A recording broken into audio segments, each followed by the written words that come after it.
Now, every Friday, courtesy of our friends at Local Environmental, we give you a chance to get a little something off your chest. Usually they're not this long.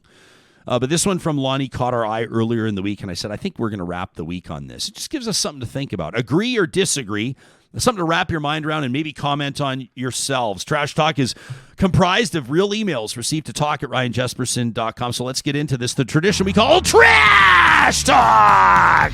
All right, this from Lonnie, who says, I don't know if it's trash talk, maybe it's compost talk, like not as angry, but useful. I said, okay, Lonnie, we can work with that. He says, I've been listening to your conversations with Charles Adler. In particular, on Monday, June 20th, Ryan touched on the UCP leadership race and how whoever wins is going to become premier. And that's true.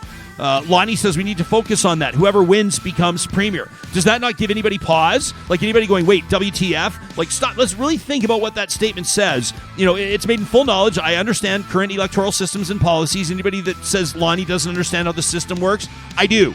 Right? One party and its members, like how many people? A few thousand people are going to decide the next leader? Like, as I refer to them, the next prime diplomatic representative for the province? Like what? Like maximum 10,000 people out of like 4.5 million? Am I the only one that finds that kind of fucked up in a supposed democratic system? It doesn't sound very democratic. Remember, Lonnie said, I already understand how it works. I understand it, but this few people choosing the next leader of the province for everybody else? You know, Ms. Sani touched on this when she was on the show. She unknowingly or maybe knowingly mentioned something that highlights how messed up this is. She said, you know, to paraphrase, Albertans had their say and rejected Jason Kenney. Well, Albertans, in fact, did not have their say. Only United Conservative Party members had their say, right? So in that case, a few thousand people deciding for millions of us. Was that a Freudian slip in suggesting that maybe UCP members are the only real Albertans? I mean, is this how people are viewing this party? Are you only an Albertan if you're a UCP member? We've seen this kind of talk before in politics, and it troubles me. One party or a few thousand people should not get to decide for the rest of the population who the next leader will be. Any party that holds the seat of power where their leader no longer holds that position, whether it's through death or stepping down or voted out by members, you know, if it's greater or equal to 6 months or maybe 12 months from a general election should be called.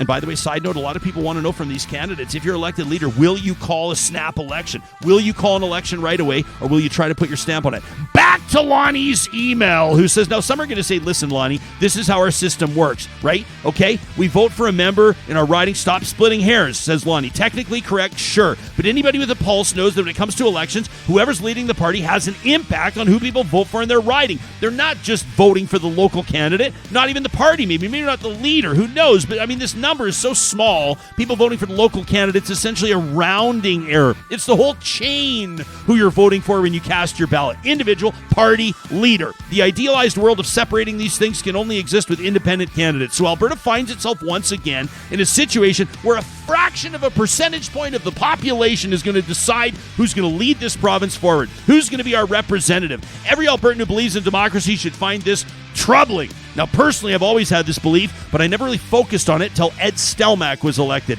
My parents were always politically minded. Part of being a responsible citizen, they told me. I bought a party membership for the first time, for the PCs. Now, why my parents did this? I guess, you know, they felt the people of the province not having their voice heard. So if one party's just making a choice, they wanted to buy a membership to participate, to have a say.